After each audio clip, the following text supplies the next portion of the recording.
Il est grand temps d'en savoir plus sur l'aide médicale à la procréation avec notre spécialiste en tout et en rien. Je vous la présente, Muriel, c'est Hortense Diftin. Bonjour Hortense. Bonjour Léna, bonjour tout le monde. Bonjour. Alors, perso, j'imagine que dans un éventuel catalogue de donneuses d'ovocytes, tout le monde vous choisirait, blonde, grande, yeux bleus, volubile, et 25 ans depuis, on n'a pas le droit de dire. Voilà. Bref, une donneuse idéale, Hortense. Carrément, puis moi j'ai lu le livre « Faire un bébé au 21e siècle ». J'ai envie de dire pourquoi. Quelle drôle d'idée. Et je sais de quoi je parle, j'ai eu 2 enfants. Alors soit, c'est vrai, c'était au siècle dernier, mais enfin c'est un peu comme l'iPhone 4 et 5. Il n'y a pas beaucoup de différence entre les deux modèles. Un enfant reste toujours un enfant. Et c'est ce que j'ai dit à Nathalie, ma copine, quand elle m'a annoncé à son 42e anniversaire qu'elle voulait être mère. Mais je lui ai dit, mais en plus tu es trop vieille. Elle me dit non. Maintenant, tu peux même être mère à 60 ans, pour peu que tu sois italienne. Ah bon? Ouais, mais toi, t'as pas de mec, Nathalie, excuse-moi, c'est quand même le signe qu'il faut pas que tu fasses de gosse.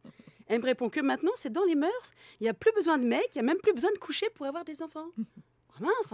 Alors maintenant, si on n'est même plus obligé de coucher pour faire des gosses, je vois encore moins l'intérêt. Je trouve ça dommage. Oui, c'est vrai qu'il y a plus d'intérêt, là. Quand on y réfléchit bien, un des rares moments sympas avec les enfants, c'est le moment de leur conception. C'est pas la grossesse.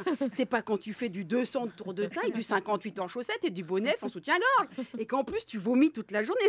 C'est pas ça, c'est pas les meilleurs moments. En plus, tu les vois plus, tes pieds. C'est pas non plus l'accouchement. On peut pas dire que l'accouchement, ce soit un moment hyper sympa. On préférerait le zapper si on pouvait. La délivrance, à mon avis, c'est le pire moment dans la vie d'une mère. Avec peut-être l'adolescence. On sait pas.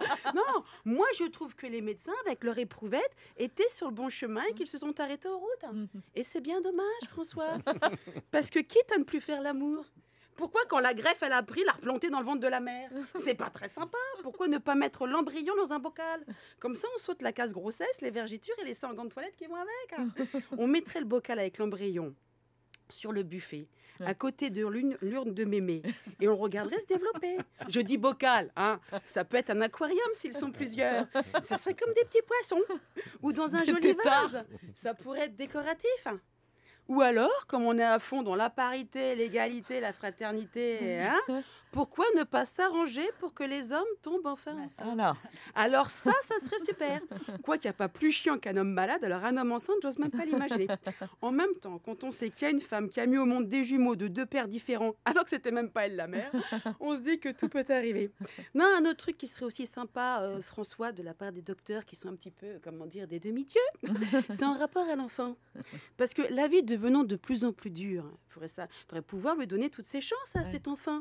Alors s'il pouvait ressembler à Claudia Schiffer ou à moi-même, avoir 155 de QI et en plus une bonne vie, on préférerait. Parce que moi je dis ça, parce que de faire des enfants c'est bien, se reproduire, c'est pas toujours terrible. Ça, je parle toujours pour Nathalie. Pour les autres. Et puis les enfants, c'est comme le chocolat, on ne sait pas sur quoi on va tomber. Super. Bon, une réaction, Muriel